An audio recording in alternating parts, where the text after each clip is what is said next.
Good morning, soul family. Happy Sunday. I went to the movies last night. My son invited me out with him and his girlfriend. And we went to see that movie, Good Boy. Oh my. Y'all know how I feel about dogs.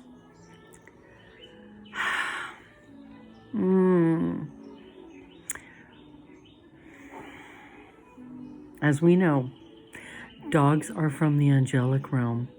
They're not angels. They might as well be. But they're from that realm. And they're here they're working with us. They're teaching us how to behave. And they're teaching us how to live from our heart space. And as you've heard me say, you want love that is genuine, ardent, unconditional. Get yourself a dog.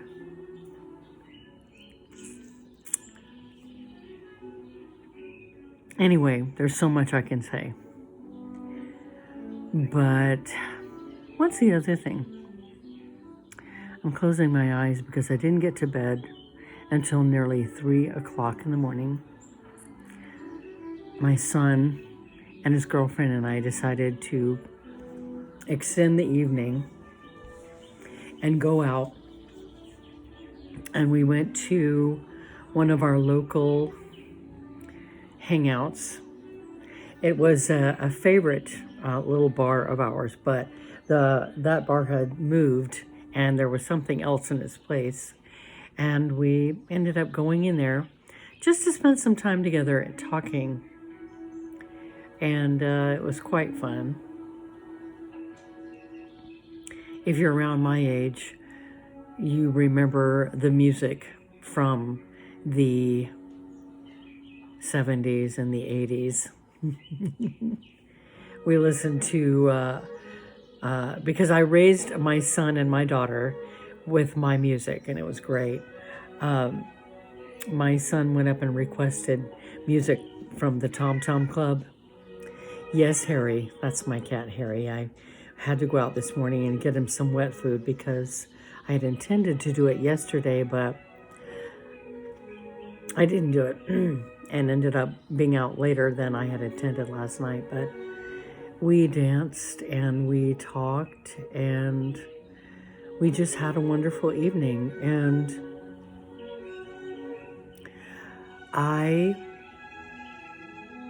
oh my goodness, I've got music playing in the background, which is not, what do you call it? Signature free music. So I don't know what will happen, but nevertheless,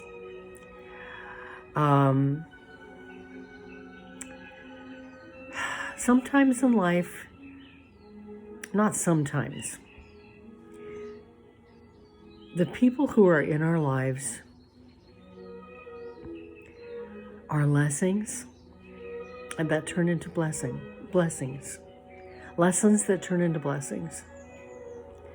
Some people meet and click and they're together for the duration. And some people, I say like myself, I truly believe the person that I was married to, my children's father, was a lesson.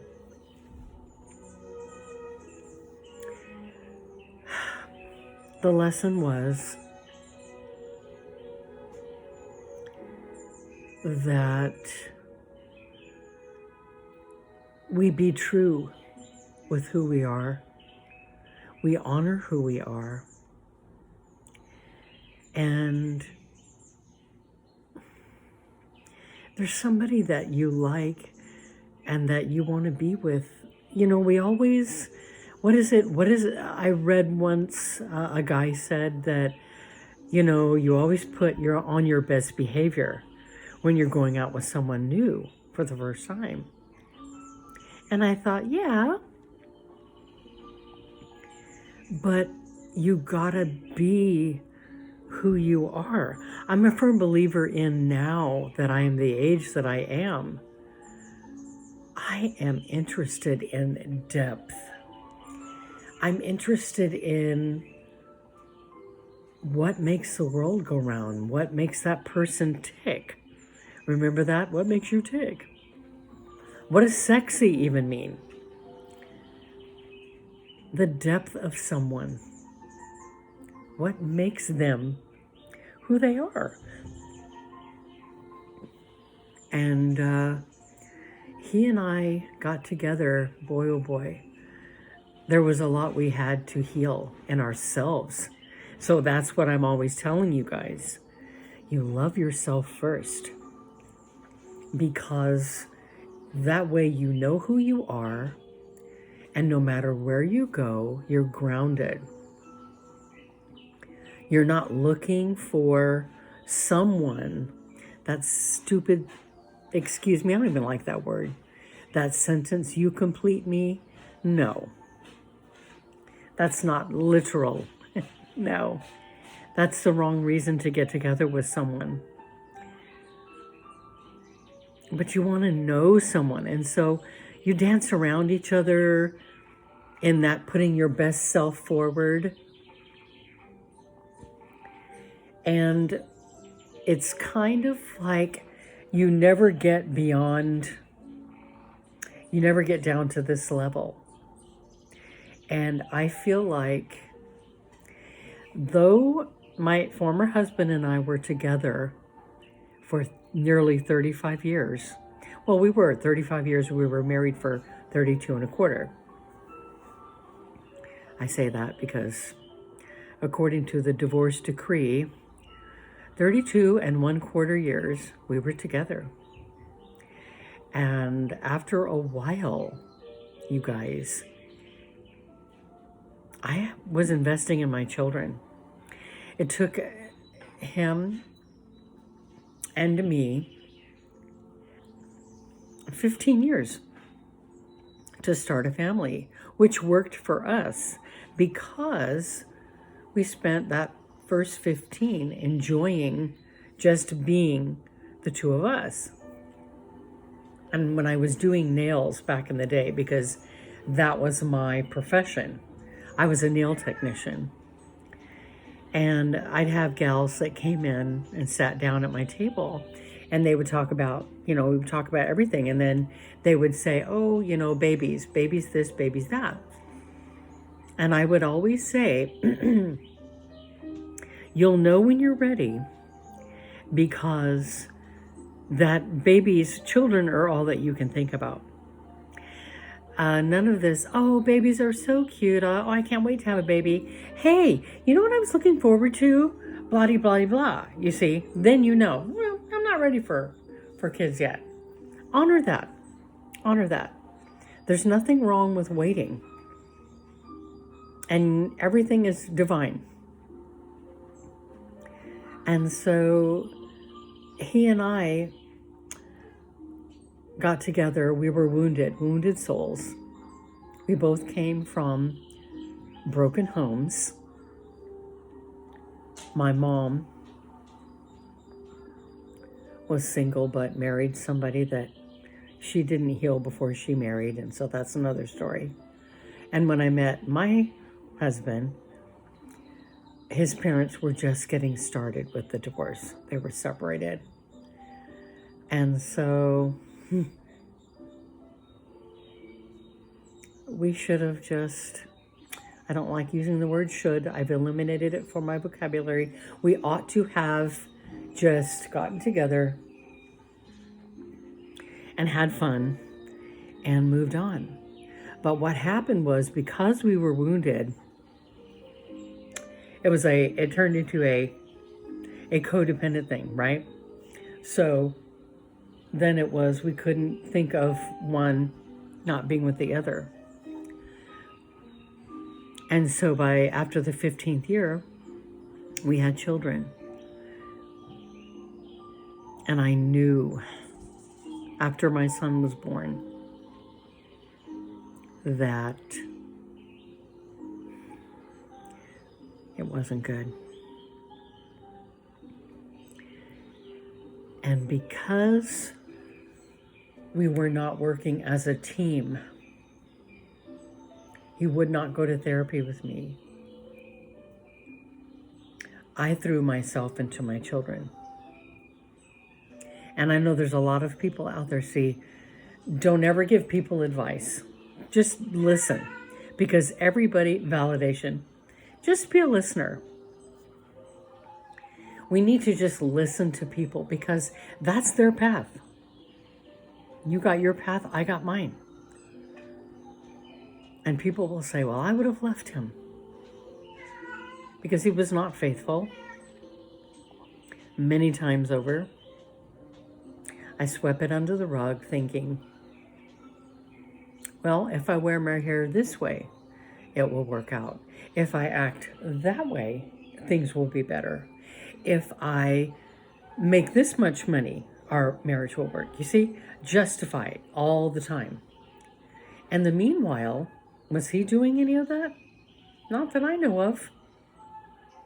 He was still doing his thing, coming home. I was the dutiful wife, taking care of him, taking care of the house, cooking, a different meal every night, doing the laundry, in addition to taking care of myself, and I was working.